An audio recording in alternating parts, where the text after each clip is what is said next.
മേഘ ഇപ്പോൾ ഇൻസ്റ്റാഗ്രാമിലും പല യൂട്യൂബിലൊക്കെ ആയിട്ട് ഇൻഫ്ലുവൻസേഴ്സ് വന്ന് പറയുന്ന കാര്യമാണ്. ഇപ്പോൾ ഇപ്പോൾ ബോഡി കൗണ്ടൊന്നും സ്ത്രീകളുടെ ബോഡി കൗണ്ടൊന്നും പ്രശ്നമല്ല, ഭയങ്കര പുരോഗമന ചിന്താഗതിയോടുകൂടിയാണ് ഇവർ സംസാരിക്കുന്നത്.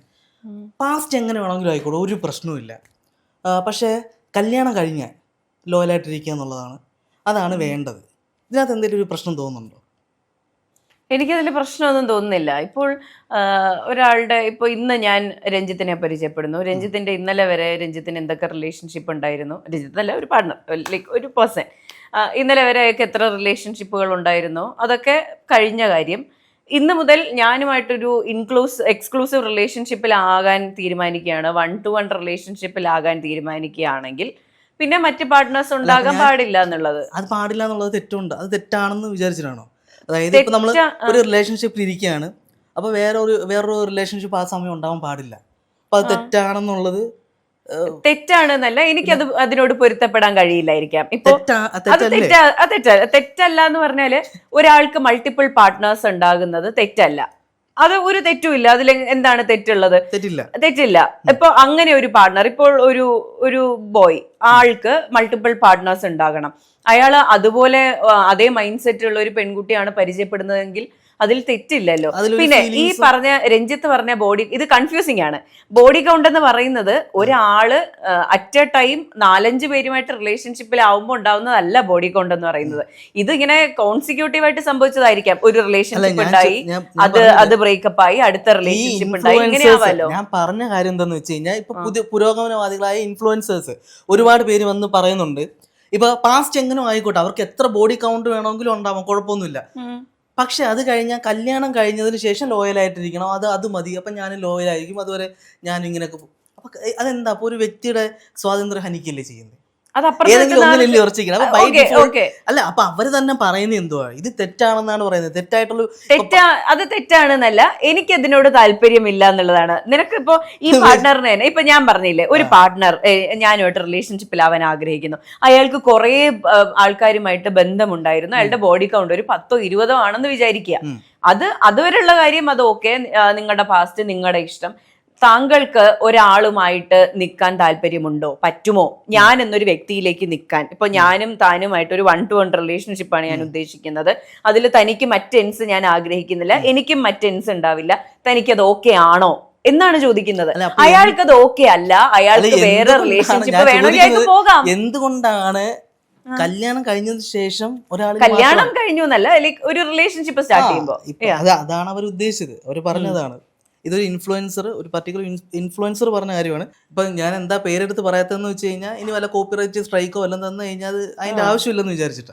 അതെ, നമ്മുടെ ചാനലിൽ തന്നെ നമ്മൾ പരാമർശിച്ച കാര്യങ്ങളിൽ കേസ് നടക്കുന്ന സംഭവങ്ങൾ ഉണ്ടല്ലോ. അതെ അതെ, ഇനി എന്തിനാ ആവശ്യമില്ലാത്തൊരു. അതെ, അപ്പോൾ അവര് പറയുന്ന കാര്യം ഇതാ, ഇപ്പൊ ഭയങ്കരമായിട്ട് ഉപദേശിക്കുന്ന പോലെ പറയുന്നത്, നിങ്ങൾ എത്ര ബോഡി കൗണ്ട് ആയിക്കോട്ടെ, ഇപ്പൊ എന്താ പ്രശ്നം? അതിന് പ്രശ്നമൊന്നും ഇല്ല. പക്ഷെ കല്യാണം കഴിഞ്ഞതിന് ശേഷം പ്രശ്നമില്ലെന്ന് പറയുന്നത് എന്ത് ഉദ്ദേശിച്ച? അത് ഓരോരുത്തരുടെ സ്വാതന്ത്ര്യം. കല്യാണം കഴിഞ്ഞു പ്രശ്നമില്ലാത്തൊരു വിഷയം കല്യാണം കഴിയുമ്പോ എങ്ങനെ പ്രശ്നമാവുന്നു? എടാ, ഇതിന് മുമ്പുള്ള കാര്യങ്ങൾ ഓക്കെ, ഞാനുമായിട്ടൊരു റിലേഷൻഷിപ്പിൽ നിൽക്കുമ്പോ ഇതിന് പറ്റില്ല. അങ്ങനെ ഒരു വ്യക്തിയെ കല്യാണം കഴിഞ്ഞതിന് ശേഷം ഇപ്പൊ അങ്ങനെ പോകാൻ ആഗ്രഹിക്കുന്ന ഒരാളാന്നിരിക്കട്ടെ, അപ്പൊ അവര് ബോഡി കൗണ്ട്സ് ഇഷ്ടം പോലെ ഉണ്ടാകും, ഓരോ സാഹചര്യങ്ങളിൽ ഉണ്ടാകുന്ന സംഭവം അല്ലത്. അത് നമുക്ക് ഇപ്പൊ ഒരുപാട് ബോഡി കൗണ്ട് ഉള്ള ഒരാള് അയാളുടെ സാഹചര്യത്തിൽ പെട്ട് ഇങ്ങനെ ആയിപ്പോയതൊന്നും പറയാൻ പറ്റത്തില്ല. അതൊക്കെ നമുക്ക് ഓരോരുത്തരുടെ ചോയ്സ് ആണെന്ന് പറയാം. അത് പറഞ്ഞു. അപ്പൊ അതിനുശേഷം അപ്പൊ ബൈ ഡിഫോൾട്ട് ഇവർ തന്നെ പറയാണ് തെറ്റാണെന്നുള്ളത്. തെറ്റാണത്. അതായത് ഒന്നിലധികം ഞാൻ പറയുന്നത് മനസ്സിലാവുന്നില്ലല്ലേ? മനസ്സിലാകുന്നുണ്ട്. കൺഫ്യൂസ് അല്ല, ഇത് കൺഫ്യൂസ് ആവേണ്ട ആവശ്യമില്ല. അതായത് ഇപ്പോ പാസ്റ്റില് എത്ര ബോഡി കൗണ്ട് വേണമെങ്കിലും ആയിക്കോ, അത് പ്രശ്നമുള്ള കാര്യമല്ല. ഇതെല്ലാം ഒരു റിലേഷൻഷിപ്പ് സ്റ്റാർട്ട് ചെയ്യുന്നതിന് മുൻപ് ഡിസ്കസ് ചെയ്യേണ്ട കാര്യങ്ങളാണ്. ഒരു റിലേഷൻഷിപ്പ് സ്റ്റാർട്ട് ചെയ്യുന്നു, അതിന് തൊട്ട് മുൻപ് തന്റെ സെക്ഷൽ ഓറിയന്റേഷൻ എന്താണ്, നിങ്ങൾക്ക് എന്താണ് ലൈക്ക് സെക്ഷുവാലിറ്റി എന്താണ്. ഇപ്പോൾ നമുക്കറിയാം, കല്യാണം കഴിഞ്ഞ ഒരു 10 വർഷം കഴിഞ്ഞിട്ട് ഗേ ആണെന്ന് തിരിച്ചറിയുന്ന ആൾക്കാരുള്ള നാടാണിത്. അപ്പൊ നേരത്തെ ഐഡന്റിഫൈ ചെയ്യാം, എന്താണ് നിങ്ങൾക്ക് ഇഷ്ടം. ഒരു മിനിറ്റ്, എന്താണ് നിങ്ങൾക്ക് ഇഷ്ടം, നിങ്ങൾക്ക് ഒരു സമയം കൂടുതൽ ആൾക്കാരുമായിട്ട് സെക്ഷൽ റിലേഷൻഷിപ്പ് അല്ലെങ്കിൽ റൊമാൻറ്റിക് റിലേഷൻഷിപ്പ് ഉള്ള ആൾക്കാരാണോ നിങ്ങൾ, ഇതൊക്കെ അങ്ങോട്ടും ഇങ്ങോട്ടും സംസാരിച്ച് ഒരു ക്ലാരിഫിക്കേഷൻ ഉണ്ടാക്കിയതിന് ശേഷം റിലേഷൻഷിപ്പിലാകുക. ഇപ്പൊ ചില ആൾക്കാരുണ്ടാകും ഈ പറഞ്ഞ പോലെ ഞാൻ പറഞ്ഞില്ലേ, ഒരു ടൈം മൾട്ടിപ്പിൾ റിലേഷൻഷിപ്സ് ആയിരിക്കില്ല. ഒരു റിലേഷൻഷിപ്പ് കഴിയുന്നു, അടുത്ത റിലേഷൻഷിപ്പ് കഴിയുന്നു. ഒരു 10, 30, 32 വയസ്സിൽ കല്യാണം കഴിക്കുന്ന ആൾക്കാരാണെങ്കിൽ ഒരു 10 പേര് ലൈഫിൽ കടന്നു പോയിട്ടുണ്ടാവില്ലേ? ഇത് പഴയ ചിന്താഗതിയാ ഇപ്പൊ പറയുന്നതും. കാരണം എന്ന് വെച്ച് കഴിഞ്ഞാൽ ഇപ്പൊ ഈ ഇടയ്ക്ക് ഞാനൊരു ഒരു പെൺകുട്ടി ഇട്ട ഒരു, അതായത് ഒരു അത്യാവശ്യം ഒരു 30-35 വയസ്സ് കഴിഞ്ഞാൽ ഒരു സ്ത്രീ ഇട്ട ഒരു വീഡിയോ. അവർ യൂട്യൂബിൽ ഒന്ന് പറഞ്ഞ കാര്യം എന്താണെന്ന് വെച്ച് കഴിഞ്ഞാൽ, ഇതുപോലൊരു പെൺകുട്ടി ഒരു 17 വയസ്സിന് ഇപ്പം പ്രായപൂർത്തിയായിട്ടില്ല. പുള്ളിക്കാരി ബോഡി കൗണ്ട് എത്രയാണെന്ന് ചോദിച്ചു. അപ്പോൾ മറ്റേ സ്ത്രീ പറഞ്ഞു, എനിക്ക് എൻ്റെ ഹസ്ബൻഡുമായിട്ടുള്ള മാത്രമേ ഉള്ളൂ. ബോഡി കൗണ്ട് എന്താണെന്ന് അറിയത്തില്ല അവർക്ക്, പറഞ്ഞു കൊടുത്തപ്പോൾ. അപ്പോൾ ഹസ്ബൻഡുമായിട്ടുള്ള ചേച്ചിക്ക് ഒന്നേ ഉള്ളൂ, എനിക്കിപ്പോൾ 10-12 കഴിഞ്ഞു. അത് ഈ ആറ്റിറ്റ്യൂഡ് എന്താന്ന് മനസ്സിലായോ? അത് ഹോൾ ഡിഫറൻറ്റ് സാധനമാണ്. Like doing sex and not doing sex ഓരോരുത്തരുടെ ചോയ്സ് ആണ്. ചിലര് 35 വയസ്സിലും ലൈക്ക് സെക്ഷലി ഇൻവോൾവ് ആവാത്ത ആൾക്കാരുണ്ട്. അതൊരിക്കലും ഒരു തെറ്റല്ല, അത് ചോയ്സ് ആണ്. പറഞ്ഞു വരുന്ന സംഭവം എന്ന് വെച്ച് കഴിഞ്ഞാൽ, ബൈ ഡിഫോൾട്ട് എല്ലാവരുടെ ഉള്ളിൽ ഇത് തെറ്റാണെന്നുണ്ട്. എല്ലാവരുടെയും മനസ്സിലും, അതായത് എല്ലാവരുടെ മനസ്സിലും തെറ്റാണെന്നുണ്ട്. പക്ഷേ നമ്മൾ പുരോഗമനവാദികളാണല്ലോ, പുരോഗമിച്ചുകൊണ്ടിരിക്കുകയാണല്ലോ. അപ്പൊ നമ്മൾ ഇത് പറയാൻ മടിക്കും. അപ്പോൾ ഒരു മോഡേണിറ്റി പേപ്പറിൽ ഇത് പൊതിഞ്ഞിട്ട് സംസാരിക്കും. അതാണ് ഇപ്പൊ സംഭവിച്ചുകൊണ്ടിരിക്കുന്നത്. ഇതെല്ലാം ഉള്ളിൽ ഇവർക്കറിയാം ഇത് തെറ്റാണെന്നുള്ളത്. ശരി, എനിക്ക് ഒരു സൈഡിൽ നിന്ന് പറ. ശരി, അതിനകത്തൊരു ഇൻഫ്ലുവൻസർ പറഞ്ഞാൽ, നിങ്ങളാണ് നിങ്ങളുടെ പെങ്ങളുടെ ഇപ്പം നിങ്ങളുടെ പെങ്ങൾക്ക് നിങ്ങളെപ്പോലെ ഒരാളെ, അതായത് എൻ്റെ പെങ്ങൾക്ക് എന്നെപ്പോലൊരാളെ വിവാഹം കഴിച്ചു കൊടുക്കുമോ? സ്വയമായിട്ട് ചിന്തിക്കാൻ. എന്റെ ആങ്ങളേക്ക് എന്നെ പോലെ ഒരു പെങ്കൊച്ചിനെ കിട്ടിയ സ്പോട്ട് കല്യാണം, അപ്പ കല്യാണം, ഒരു ഡൗട്ടും ഇല്ല. എന്നെ പോലെ ഒരു തങ്കപ്പെട്ട കൊച്ചുണ്ടാവോ? ആ പുള്ളിക്കാരൻ ഉദ്ദേശം എന്താ അതില്? ഓരോ മനുഷ്യന്റെ ഉള്ളിലും വൃത്തിയായിട്ട ഒരു രൂപമുണ്ട്. എല്ലാം ഇങ്ങനെ ചമഞ്ഞ് കിട്ടുന്ന എല്ലാവർക്കും ഒരു, അതായത് നമ്മളിപ്പോ നമ്മുടെ പെങ്ങൾക്ക് നമ്മളെ പോലെ ഒരാളെ ആലോചിച്ച് കെട്ടിക്കാൻ നോക്കത്തില്ല. അതാണ് പുള്ളി ഉദ്ദേശിച്ചത്. എനിക്കത് തോന്നിയിട്ടില്ല. ഞാൻ എന്നെ പോലെ ഒരാളെ ആഗ്രഹിക്കുന്നത്. അപ്പൊ എന്താണ് ഇൻഫ്ലുവൻസേഴ്സ് കൊടുക്കുന്നത്? ഇൻഫ്ലുവൻസേഴ്സ് എന്ന് ഇവരെന്തിനാ വിളിക്കുന്നത്? തെറ്റായ കാഴ്ചപ്പാട്. ഒന്നാമത്തെ കാര്യം എന്ന് വെച്ച് കഴിഞ്ഞാൽ, തെറ്റാണെന്നുള്ളത് തെറ്റാണെന്ന് തുറന്ന് സമ്മതിക്കണം. ഇനി അവരങ്ങനെ ഒരു വ്യക്തിയല്ല. അവർക്കിപ്പോ കല്യാണം കഴിഞ്ഞാണെങ്കിലും ആരുമായിട്ട് വേണമെങ്കിലും പോയി, കുഴപ്പമില്ല, ഞാനും അങ്ങനെ പോകും. അയ്യോ, ഓപ്പൺ റിലേഷൻഷിപ്പ് ഉള്ള ഒരുപാട് ആൾക്കാരുണ്ട് ഇവിടെ. കുഴപ്പമില്ല, അത് അങ്ങനെ പറഞ്ഞോട്ടെ. ഞാൻ പറയുന്നത് ഈ 1-to-1 റിലേഷൻഷിപ്പുകൾ ആകുമ്പോൾ ഇപ്പോ മനുഷ്യൻ ബേസിക്കലി പോളിഗാമസ് ആണ്. പലരോടും അട്രാക്ഷൻ തോന്നുന്ന ആൾക്കാരാണ് മനുഷ്യർ. പക്ഷെ നമ്മുടെ ഒരു സോഷ്യൽ കോൺസ്ട്രക്റ്റിൽ വരുമ്പോൾ, അല്ലെങ്കിൽ നമ്മുടെ ഒരു പേഴ്സണൽ സ്പേസിൽ ഒരു ഇമോഷണലി ഇൻവോൾവ് ആവുന്ന ഒരു ബന്ധത്തിൽ നമ്മൾ എപ്പോഴും ആഗ്രഹിക്കുന്നത് ഞാൻ അങ്ങോട്ടും അയാൾ ഇങ്ങോട്ടും ഒരു 1-to-1 റിലേഷൻഷിപ്പ് ആയിരിക്കും. ഇതാണ് ഞാൻ പറഞ്ഞ പ്രശ്നം. അതായത് നമ്മുടെ ഉള്ളിലെ ഇപ്പൊ നമുക്ക് പണ്ട് തൊട്ട് വന്ന് നമ്മുടെ ജെനറ്റിക്കലി നമുക്കുള്ള പേടി കാര്യങ്ങൾ, ഇതെല്ലാം പണ്ട് തൊട്ട് നമുക്ക് ഓരോ കാര്യങ്ങളിൽ ഉണ്ടായ സംഭവങ്ങളാണ്. ഓരോ സിറ്റുവേഷൻ, മനുഷ്യൻ ജീവിച്ച സാഹചര്യം, സാമൂഹികപരമായിട്ടുള്ള കാര്യങ്ങളിൽ ഉണ്ടായ ഒരു ബിഹേവിയർസ് പലതും നമുക്കുള്ളത്, പേടി ഭയമൊക്കെ ഉണ്ടായത്. ഇതുപോലെ പല കാര്യങ്ങളും നമുക്കുള്ളിലുണ്ട്. അപ്പൊ ഇത് തെറ്റാണെന്നുള്ളതും, ഇപ്പൊ നമുക്ക് നമ്മുടെ പാർട്ട്ണർ വേറൊരാളിൽ കൂടുതൽ അറ്റാച്ച്ഡ് ആണെന്നുണ്ടെങ്കിൽ നമ്മളെ നല്ല രീതിയിൽ അത് ബാധിക്കുമെന്ന് പറയാൻ പറ്റുമോ? ഇല്ല. ഇപ്പൊ രഞ്ജിത്തിന് ഇപ്പോ 28 വയസ്സായി. 28 വയസ്സിൽ ഒരു 1-2 റിലേഷൻഷിപ്പുകൾ ഉണ്ടായിട്ടുണ്ടാകുമല്ലോ. ഈ ഒരു റിലേഷൻഷിപ്പ് ഉണ്ടായിരുന്ന സമയത്ത് രഞ്ജിത്ത് വേറൊരു ആളുമായിട്ട് റിലേഷൻഷിപ്പ് ബിൽഡ് ചെയ്യാനോ കൊണ്ടുപോകാനോ ശ്രമിച്ചിട്ടുണ്ടോ? ഇല്ല. That is the point. അപ്പൊ രഞ്ജിത്ത് ആഗ്രഹിക്കുകയാണ്, അപ്പൊ ഞാൻ എങ്ങനെയുള്ള ഒരാളാണ്, എനിക്ക് ബേസിക്കലി ഒരു റിലേഷൻഷിപ്പ് ഉണ്ടാവുമ്പോൾ വേറൊരു സാധനം ഞാൻ എന്റർടൈൻ ചെയ്യില്ല. അപ്പൊ എന്റെ പാർട്ട്ണറും അങ്ങനെയുള്ള ഒരാളായിരിക്കണം.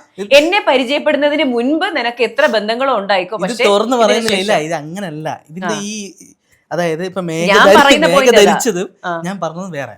അതായത് പുള്ളിക്കാരൻ പറയുന്നത് ഞാൻ ഈ ടോപ്പിക് ആസ് എ ഹോൾ ഇതാണ് ഞാനും രഞ്ജിത്ത് ഉദ്ദേശിക്കുന്നത്. ഇത് ഞാൻ പറയട്ടെ. ഇതിപ്പോ എനിക്ക് ഒരു റിലേഷൻഷിപ്പിൽ തന്നെ തുടരാൻ താല്പര്യം, എനിക്ക് അങ്ങനെ ഒരു പാർട്ട്ണറെയാണ് വേണ്ടത്. ഓക്കെ, തീർന്നു. എന്റെ കൺസെപ്റ്റ് ഞാൻ വ്യക്തമായിട്ട് പറഞ്ഞു. എനിക്ക് മറ്റേത് ശരിയല്ല, അങ്ങനെയുള്ള കാര്യം ഓക്കെ അല്ല, എനിക്ക് താല്പര്യമില്ല. അവിഹിതം എപ്പോഴും തെറ്റാണ്. ഒന്നിലധികം പാർട്ട്നേഴ്സുമായിട്ട് കൊണ്ടു നടക്കുന്ന സ്ത്രീകളെ എനിക്ക് ഇഷ്ടമല്ല, പുരുഷന്മാരാണെങ്കിലും എനിക്ക് ഇഷ്ടമല്ല. ഇത് ഞാൻ ഓപ്പൺ ആയിട്ട് എന്റെ കാര്യം ഞാൻ പറഞ്ഞു. എനിക്ക് ഇഷ്ടമല്ലെന്ന് ഞാൻ പറഞ്ഞു. ഇത് പൊതിഞ്ഞു വെച്ചോണ്ട് സംസാരിക്കുന്നതാണ് പ്രശ്നം. ഇതാണ് അവിടെ കണ്ടത്. പാസ്റ്റ് എങ്ങനെ ആയിക്കോട്ടെ, ബോഡി കൗണ്ട് എങ്ങനെ ആയിക്കോട്ടെ, ഒന്നില്ല, ഒരു പ്രശ്നമില്ല, കാര്യങ്ങളും ഇല്ല. അത് പ്രശ്നമല്ല, അത് തെറ്റല്ല. പറയുന്നുണ്ട്, അത് തെറ്റല്ല. ഇപ്പുറത്ത് കല്യാണം കഴിയുമ്പോഴത്തേക്കും അത് തെറ്റാകുന്നു. അതെങ്ങനെ? അത് രണ്ടുപേരുടെയും പ്രിഫറൻസ്. ഇപ്പൊ ഞാൻ ചോദിക്കട്ടെ, രണ്ടുപേരുടെ ഇപ്പൊ preference രഞ്ജിത്ത് ഒരു 5 വർഷത്തിന് ശേഷം ഒരു പെൺകുട്ടിയെ വിവാഹം കഴിക്കാൻ തീരുമാനിക്കുന്നു. ആ പെൺകുട്ടിക്ക് ഇതിന് മുൻപ് റിലേഷൻഷിപ്പ് ഉണ്ടായിരുന്നെങ്കിൽ അത് രഞ്ജിത്തിനെ ബാധിക്കുമോ? ഇല്ല, ഇല്ല. ആ പാസ്റ്റ് എനിക്ക് ചെയ്യേണ്ട ആവശ്യമില്ല. യെസ്, അവിടെയാണ് ഞാൻ പറഞ്ഞ പോയിന്റ് വരുന്നത്. ഈ പോയിന്റ് അതാ ഞാൻ പറഞ്ഞത്. ഇപ്പൊ മേഘ ധരിച്ചത് ഇതാണെന്ന് എനിക്ക് മനസ്സിലായി. ഇതല്ല അവിടെ. അതായത് ഒന്നിലധികം ഉള്ള ആൾക്കാരോട്ടുള്ള റിലേഷൻഷിപ്പ് തെറ്റല്ലെന്ന് വാദിക്കുന്ന അറ്റ് ദ സെയിം ടൈം കല്യാണം കഴിയുമ്പോൾ ഇതെങ്ങനെ തെറ്റാവുന്നു എന്നാണ് ഞാൻ ചോദിക്കുന്നത്. അത് തെറ്റല്ലെന്ന് ഓക്കെ. ഇപ്പോ മേഘ പറയുന്നു അങ്ങനെ ജീവിക്കാൻ ആഗ്രഹിക്കുന്നവരെ അങ്ങനെ വിടുക. നിങ്ങൾ കല്യാണം കഴിച്ചവരെ നന്നാക്കാൻ നിൽക്കാതിരിക്കുക. നന്നാക്കാന്നല്ല, നിങ്ങളുടെ രീതിയിലേക്ക് കൊണ്ടുവരാതിരിക്കുക. അതെ, ഇൻഫ്ലുവൻസസ്. ഇപ്പൊ ഈ നമ്മളെ ഇത് എന്തിനാ ഇവരെ ഇൻഫ്ലുവൻസസ് എന്ന് പറയുന്നത്? ഇവരെ ഇൻഫ്ലുവൻസ് ചെയ്യുന്ന ഒരുപാട് ആൾക്കാരുണ്ട്. ഇപ്പൊ തൊപ്പിയുടെ വിഷയം വരുന്ന സമയത്ത് തൊപ്പിയുടെ ഫാൻസ് മിക്കവാറുള്ളവരെ പ്രായപൂർത്തിയാകാത്ത ആൾക്കാരാ. ആ ലൈവിൽ വന്ന് കാണിച്ച് എന്തൊക്കെയാണെന്ന് അറിയാലോ. ഇതിനെതിരെയൊക്കെ ശക്തമായിട്ടുള്ള ഒരു നീക്കം ഇവിടുത്തെ ഗവൺമെന്റ് ഉണ്ടാക്കണം. കാരണം എന്ന് വെച്ച് കഴിഞ്ഞാൽ അത് അന്വേഷണത്തിന് ഉത്തരവിട്ടിട്ടുണ്ട്. ലൈവിൽ വന്ന് കാണിച്ച് അത് കാണാൻ യൂട്യൂബ് ചരിത്രത്തിൽ എനിക്ക് തോന്നുന്നു ഇങ്ങനെ ആദ്യമായിട്ടാണ്. അത് ശരിയായിട്ടുള്ള പ്രവണതയല്ല. ഈ ഇൻഫ്ലുവൻസേഴ്സ് തോന്നിയ രീതിയിൽ ഒന്നും വിളിച്ചു പറയാൻ നിൽക്കരുത്. ഞാൻ ഇപ്പൊ പറഞ്ഞാലും നിങ്ങൾക്ക് വളരെ സിമ്പിൾ ആയിട്ട് തോന്നും, വളരെ സിമ്പിൾ ആയിട്ടാണ് തോന്നും. പക്ഷേ ഈ കാഴ്ചപ്പാടിന്റെ പ്രശ്നമാണ് ഞാൻ പറഞ്ഞത്. നിങ്ങൾക്ക് തെറ്റാണെന്നുണ്ടെങ്കിൽ അത് തെറ്റാണെന്ന് പറഞ്ഞോ, ഒരു പ്രശ്നമില്ല, അത് പറയണം. നിങ്ങളുടെ കാഴ്ചപ്പാട് തെറ്റാണെന്നുണ്ടെങ്കിൽ തെറ്റാണെന്ന് പറയണം. പക്ഷേ ആധുനികപരമായിട്ട് ചിന്തിക്കണം എന്നുള്ള രീതിയിൽ ഫോഴ്സ് ചെയ്തിട്ടുള്ള സംസാരം ഉണ്ടല്ലോ. ഞാൻ ഭയങ്കര ഫ്രീ ആയിട്ടുള്ള ആളാണ്. ഞാൻ ഭയങ്കര ബേസിക്കലി ഒരു കാര്യമുണ്ട്. ഒരു റിലേഷൻഷിപ്പ് നിങ്ങൾ ഒരാളുടെ അടുത്ത് അട്രാക്ഷൻ തോന്നുന്നു, സംസാരിച്ചു തുടങ്ങുന്നു. റിലേഷൻഷിപ്പിലാകുന്നതിന് മുൻപ് ഇതെല്ലാം സംസാരിക്കുക. നിങ്ങൾക്ക് എന്താണ് വേണ്ടത്? നിങ്ങൾക്ക് മൾട്ടിപ്പിൾ റിലേഷൻഷിപ്പുകളാണോ വേണ്ടത്? സോറി, ഞാൻ അങ്ങനെ ഒരാളല്ല, എനിക്ക് അതിനോട് പൊരുത്തപ്പെടാൻ ബുദ്ധിമുട്ടുണ്ട്. നമുക്ക് ജസ്റ്റ് ലെറ്റ്സ് പാർട്ട് വൈസ്. അതാണ് അതിന്റെ ശരിയായ രീതി എന്ന് പറയുന്നത്. അയാളും തെറ്റല്ല, ഇയാളും തെറ്റല്ല. രണ്ടുപേർക്കും അവരുടേതായ ഓറിയന്റേഷൻ ഉണ്ട്, അവരുടേതായ രീതികളുണ്ട്. അതിനനുസരിച്ച് മുന്നോട്ട് പോകുക എന്നുള്ളതാണ്. നമ്മുടെ ഇഷ്ടങ്ങൾ ഒരാളുടെ മണ്ടയ്ക്ക് അടിച്ചേൽപ്പിച്ചിട്ട് നീ ഇനി നാളെ മുതൽ ഞാൻ പറയുന്ന പോലെ ജീവിക്കണമെന്ന് പറയുന്നത് പോലെയാണിത്. അത് ഞാൻ പറഞ്ഞിപ്പോ സ്നേഹിച്ചതിന്റെ പേരിൽ ഇപ്പൊ ഞാൻ ഒരാളെ സ്നേഹിക്കുന്നു. ഞാൻ സ്നേഹിക്കുന്നതിന്റെ പേര് എനിക്ക് സ്നേഹം ഉണ്ടെന്ന പേര് ആ വ്യക്തി മാറേണ്ട ആവശ്യമൊന്നുമില്ല. ഇല്ല, അതാണ് ഞാൻ ഇവിടെ പറഞ്ഞത്. കല്യാണം കഴിയുമ്പോൾ ഇതെങ്ങനെ തെറ്റാകുന്നു? അത് ശരിയാണ്. അപ്പൊ ഒരിക്കലും അത് നമ്മൾ ന്യായീകരിക്കരുത്. അതായത് ഇന്ന കൺസെപ്റ്റ് ഇതാണ്, എനിക്ക് ഇത് താല്പര്യമില്ല, ഈ ഒന്നിക്കുള്ള പാർട്ട്നേഴ്സ് ഉള്ള ആൾക്കാരെ ഞാൻ താല്പര്യപ്പെടുന്നില്ല എന്നുണ്ടെങ്കിൽ അത് അങ്ങനെ പറഞ്ഞ് നിൽക്കണം. ഈ മോഡേണിറ്റിയിൽ പൊതിഞ്ഞിട്ട് അതിന് മുമ്പിട്ട് പ്രശ്നമില്ല, ഇത് കഴിയുമ്പോഴത്തേക്കും ലോയൽ ആയിരിക്കണം എടുക്കണം എന്ന് പറയുന്നതിൽ ഒരർത്ഥമില്ല. അത് വ്യക്തത വരുത്തി കാര്യങ്ങൾ സംസാരിക്കേണ്ടത് അത്യാവശ്യം.